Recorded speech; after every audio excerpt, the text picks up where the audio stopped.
What's up, everyone? Just under a year ago, we stuffed a V8 in that Supra behind us, and now we have affixed the largest supercharger I could get my hands on for this application. The real question is, will that junkyard engine hold up, or will this thing scatter? I guess we'll find out. 1992 1UZ FE, which has the thicker rods. I just wanna make it last. Try to let go of the past. I close my eyes, embrace the blast. Sleepless nights and headaches stack. Restlessness to hell and back.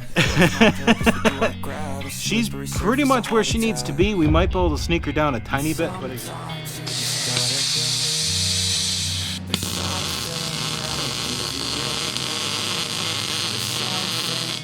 once our pilot bearing's been installed, we're going to go ahead, put our nice, beautiful flywheel on. We're not all elastic, but maybe there's magic. Believe you could have it, and I know of sadness. Let's see if we can't get this thing to turn over and make some noise.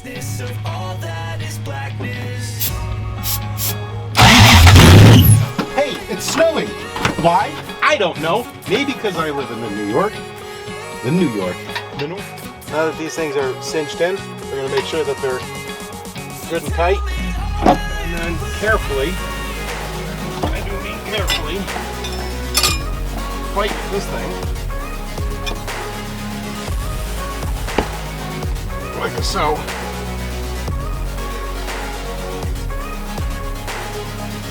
So hopefully,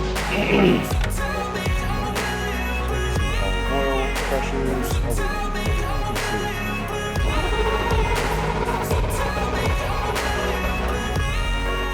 Oh, guys, it's almost there.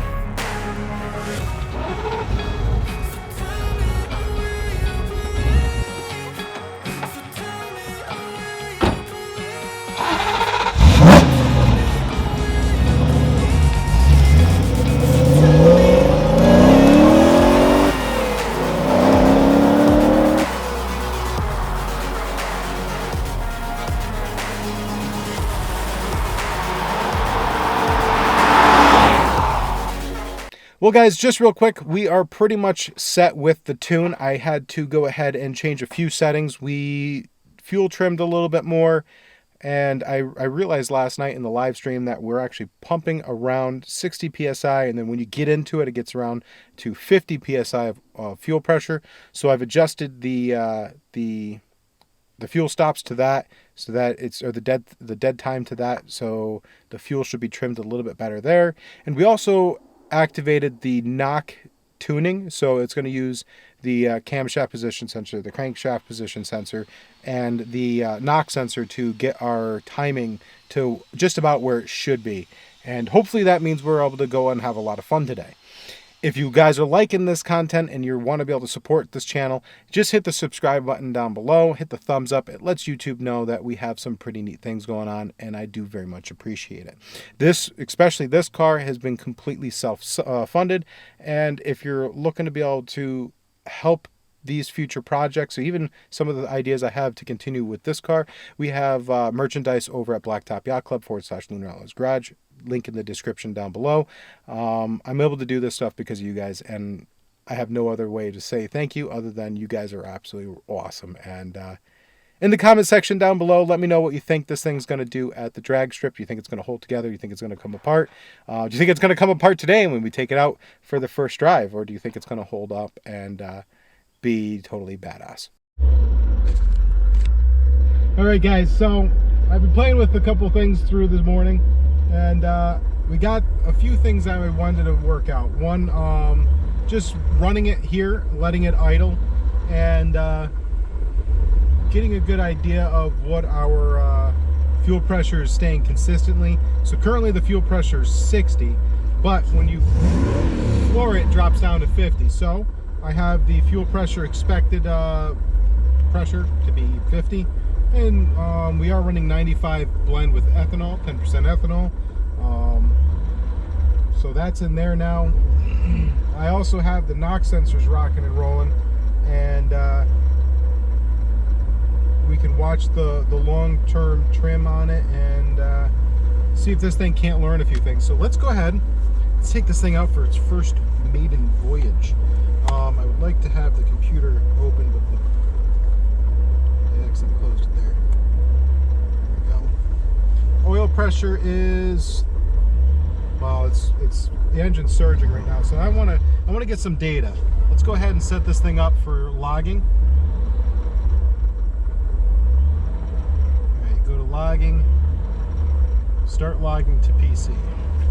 All right, let's go ahead and see what this car does. First, we're gonna just take her out and put her through some paces. We don't want to be too aggressive with it, but we want to kind of get an idea.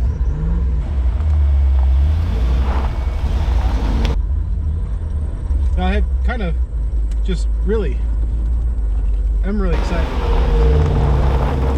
She does not like the ground.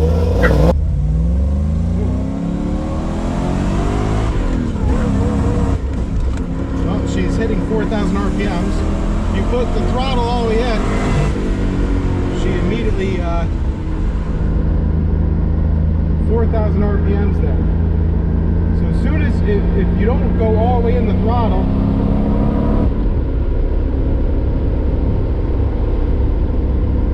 if you don't go all the way into the throttle, it's fine. The moment you go all the way into the throttle, it seems to fall on its face. So we got to figure out what that's all about. I think we got her tuned pretty decently for just sitting in the driveway. Gee golly, whoa. Oh boy.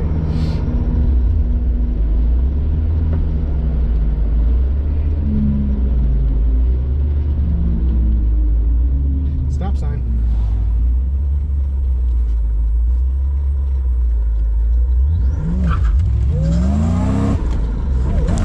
Jesus.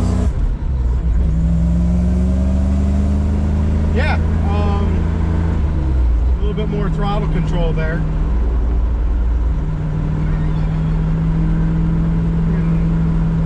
Bounced my head off the headrest there for a second. Whoa.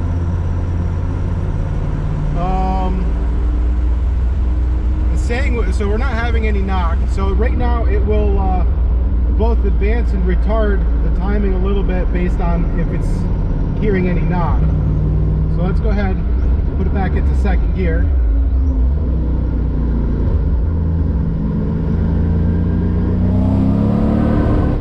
See, as soon as it gets full throttle,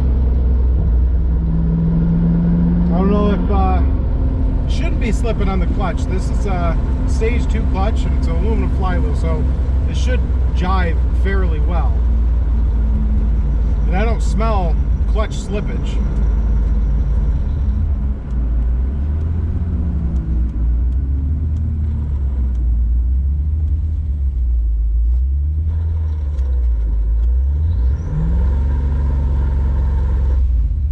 Actually, before I started taking this all apart, the line lock, if you turn it on, it stays locked on even when you turn it off. So we need to replace the line lock already.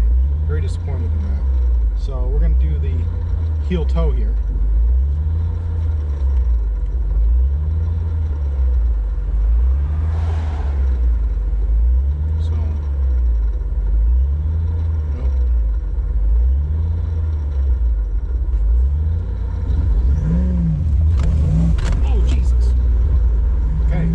Get into it, get into it.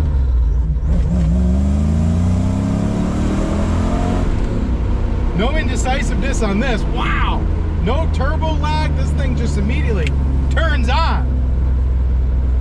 It's like a freaking light switch.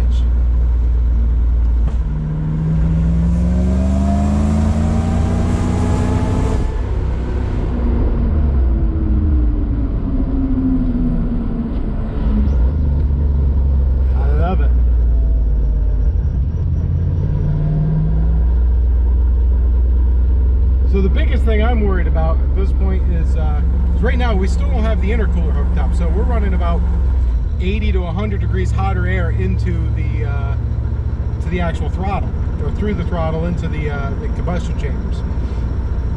So we're leaving a lot of horsepower on the old table, but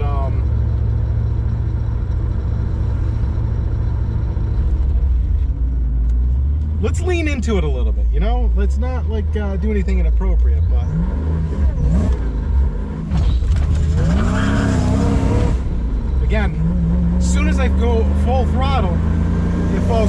space.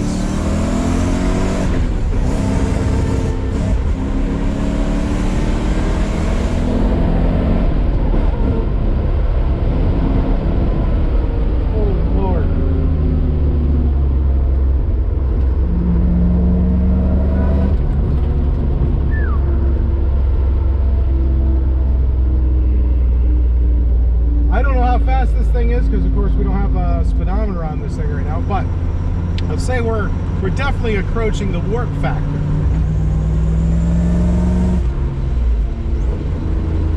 Drop a gear.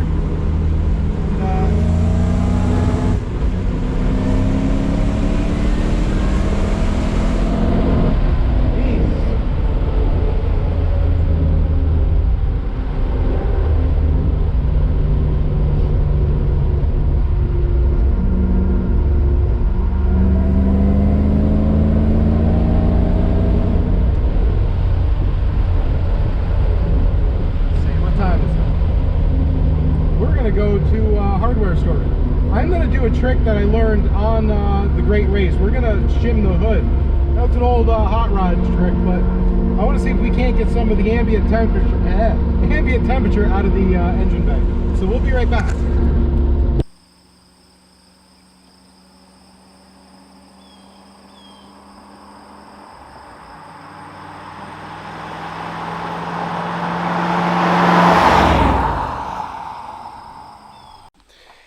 Well guys, fortunately we were just up the road, but we have had our very first failure. Unfortunately, it does apparently seem that the hotter the engine bay gets, the warmer the belt gets, the more likely it is to flip off. Fortunately, it didn't totally get torn up, but that hurts pretty bad. So we're going to have to go ahead and get a slightly smaller serpentine belt.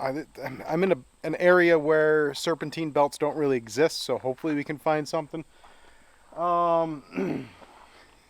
Oops.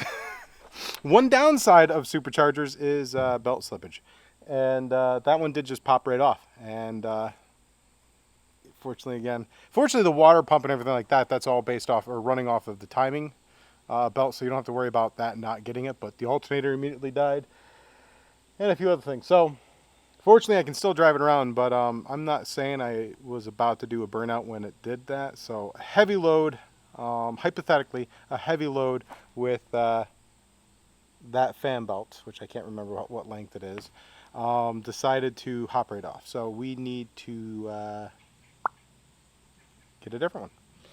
Fortunately, though, it didn't cause any damage. We have, it did actually burn. You can see where it melted through the timing, what do you call it, the distributor, everything cover there. It's kind of dark. Here, see if we can't zoom you guys in.